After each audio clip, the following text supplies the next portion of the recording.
Assalamualaikum warahmatullahi wabarakatuh. Halo semua, saya Clarissa Afifah Afiana dan teman saya Encik Jurhijah Marsyalina, kemudian Febiani Nur Anissa.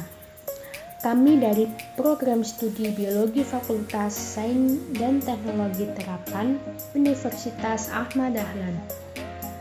Di sini kami akan membuat pupuk organik cair dari limbah rumah tangga. Kami mengambil judul tersebut karena kurangnya pemanfaatan limbah organik masih cukup rendah. Padahal penguraian sampah organik akan menghasilkan materi yang kaya unsur-unsur yang dibutuhkan oleh tumbuhan.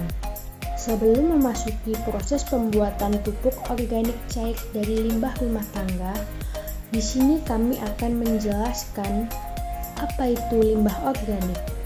Nah, limbah organik merupakan limbah yang tersusun dari bahan-bahan organik dan dapat terurai melalui proses biologis. Kemudian pupuk organik cair disebut juga dengan mikroorganisme lokal atau MOL, yaitu larutan yang dihasilkan dari fermentasi limbah buah-buahan maupun sayuran. MOL merupakan sekumpulan mikroorganisme yang bermanfaat sebagai starter dalam penguraian. Manfaat dari pupuk organik cair yaitu memperbaiki sifat fisik, kimia, dan biologis tanah, kemudian menyehatkan tanaman, meningkatkan produksi tanaman, dan menjaga kestabilan produksi, lalu menambah unsur hara tanah dengan cara disiramkan ke tanah atau disemprotkan ke daun.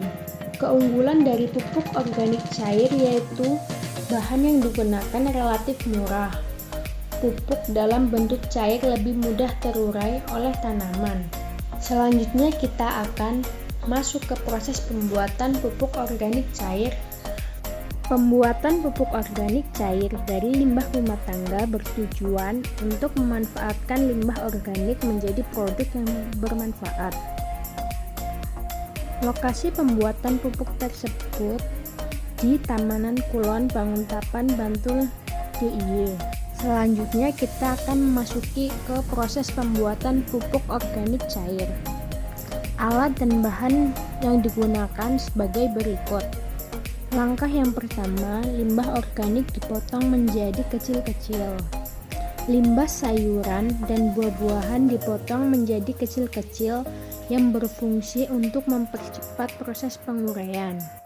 Langkah yang kedua, potongan limbah dimasukkan ke dalam botol. Kemudian limbah sayuran dan buah-buahan dimasukkan ke dalam botol plastik bekas. Langkah yang ketiga, ditambahkan air terasi. Ditambahkannya air terasi secukupnya yang berfungsi sebagai bioaktivator. Langkah yang keempat, ditambahkannya air gula merah. Setelah itu, masukkan air gula merah yang berfungsi sebagai glukosa. Langkah yang kelima, ditambahkan air cucian beras. Selanjutnya, ditambahkan air cucian beras sebagai sumber karbohidrat, namun air cucian beras diisi tidak penuh.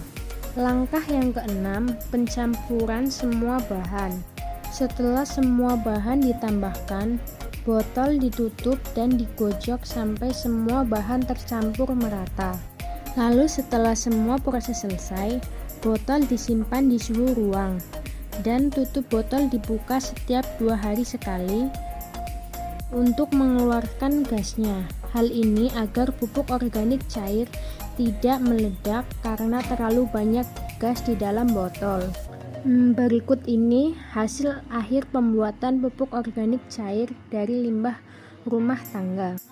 Untuk penggunaan pupuk organik cair dengan cara disiramkan ke tanaman dengan ukuran yang dapat disesuaikan sesuai kebutuhan. Sekian video pembuatan pupuk organik cair. Semoga dapat bermanfaat. Wassalamualaikum warahmatullahi wabarakatuh.